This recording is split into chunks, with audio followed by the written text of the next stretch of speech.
Guys আজকে মেলায় গিয়ে মাতিন শাহিদকে বন্দুক দিয়ে মেরে ফেলছিল।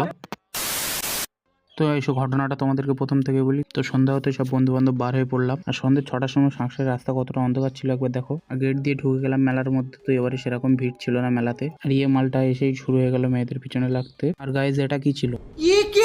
তো প্রতি বছরের নাই 2026 মেলাটা প্রচন্ড দোকান পাশাড়ি বসেছিল। রাইড গুলোর মধ্যে ছিল নাগরদোলা, চড়কি, আর এই নতুন নৌকা রাইডটাও ছিল, যেটা চড়তে পারলাম না আমরা। আর সাংসার মেলা আরো একটি আকর্ষণীয় জিনিস হলো সার্কাস শো, সেটা আমরা মেলা শেষে এসে দেখতে পেয়েছিলাম। আর শাহিদ এই চশমাটা পরে দেখতে চাইছিল কেমন লাগছিল ওকে, আর আমি একটু ট্রাই করে নিলাম। আর ওখান থেকে চলে গেলাম রিয়েল লাইফে কার 90 চালাতে। তো প্রথমে শাহিদ ট্রাই করলো, হলো না। তারপরে শেখ শাহিদও ট্রাই করলো, কিন্তু ওর দ্বারাও এটা সম্ভব ছিল না। তারপরে হ্যাকারকে দিয়ে চেষ্টা করানোর পরেও সে না পারায় আমি লাস্ট ট্রাই করলাম, কিন্তু আমার দ্বারাও এটা হলো না। ওখান থেকে চলে গেলাম মেলার আরো একটু ভিতরে, না মানে যেখানে মেয়েরা ছিল সেখানে। এরা দেখো এখানে আমাকে টেনে টেনে নিয়ে চলে এখানে এসে আরো কিছু বন্ধুদের দলের সঙ্গে দেখা হয়ে গেল। আর এখানে টেডি গুলো দেখে ভাবছিলাম যদি আমারও কেউ থাকতো তাহলে গিফট করতাম। তো ওখান থেকে চলে গেলাম ভোজন করতে। তো প্রথমে 1 প্লেট মোমো নিয়ে নিল, আর দেখো এখানে 5 জন মিলে ছেঁড়াছুড়ি করে মোমোটাকে ফিনিশ করে ফেললো।